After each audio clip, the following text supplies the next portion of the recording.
Jollis. Now, I may know him as Dr. Brad McDavid's townmate from little old Centerburg, Ohio. You know him as the voice of the Huskies and our master of ceremonies, Mr. Tony Castricone.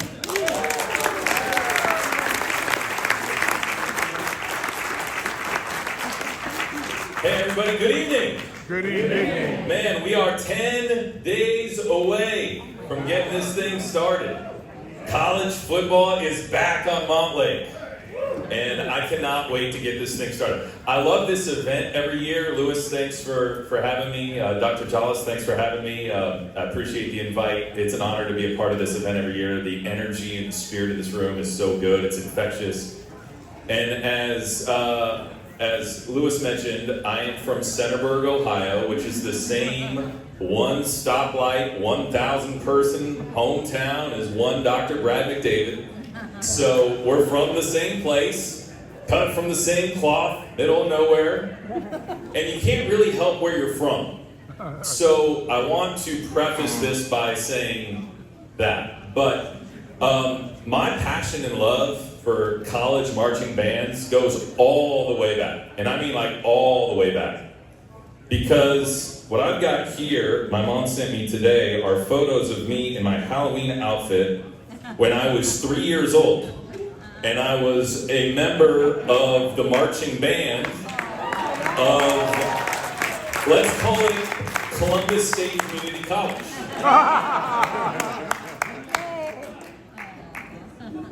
The Symbols. And oddly enough, like, this is the same year that Dr. Brad McDavid was at that band, marching in the Rose Bowl with, no joke, my cousin. My cousin was in the band with Brad McDavid and marched in the Rose Bowl with him in 1985. So, like, I've got a love and a respect for the band that goes all the way back. And in fact, before I ever wanted to be a sportscaster, I wanted to be in the marching band. But I didn't really have the talent with any of the instruments that were in the marching band, so I tried to play the sports. And then I didn't really have any talent with the sports, so I decided to go the broadcasting route. But I think what's really amazing about the band is the opportunity that it provides and the proximity to these experiences that are just one of a kind. And for those of you that are here that have been part of the band, you know what it's like to march in the parades. You know what it's like to watch Rome Odunze catch an iconic touchdown in that corner against the Oregon Ducks, and then to immediately get into position and then play your role in creating that moment that is an iconic moment that lives forever with 70,000 people losing their mind, and you got your eyes in one direction because you need to be ready to go. That is awesome. And that is something that's a life experience. It teaches you about life, but it's also something that you'll never forget the rest of your life. And so I think what we're here tonight is to help support the opportunity for hundreds of other students at the University of Washington to get to have those kind of experiences.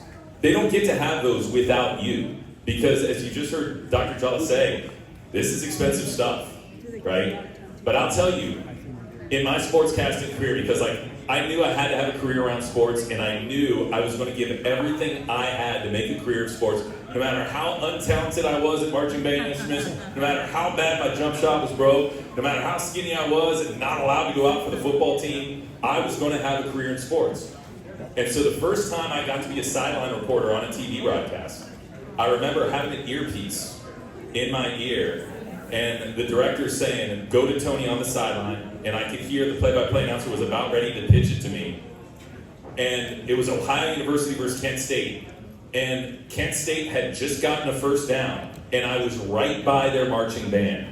And then the drum cadence after a first down picks up, and I just got the goosebumps immediately. Like, I couldn't even think to do the report, because to me, hearing that drum cadence after a first down, it was college football.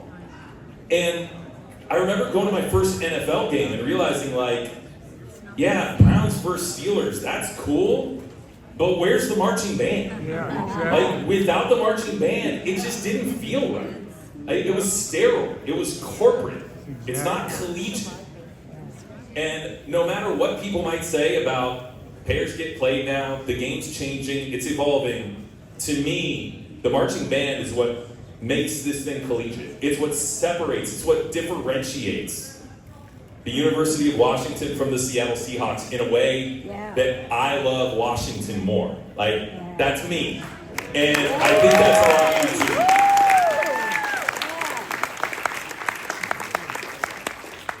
People tell me all the time, they ask me all the time, like, what are your favorite experiences of Husky? And I've got two of them. On the basketball side, in 2019, we went to the NCAA tournament. And it was actually in my hometown, Columbus, Ohio. And I'm doing the pregame show with Jason Hamilton, and we're getting closer and closer to tip-off.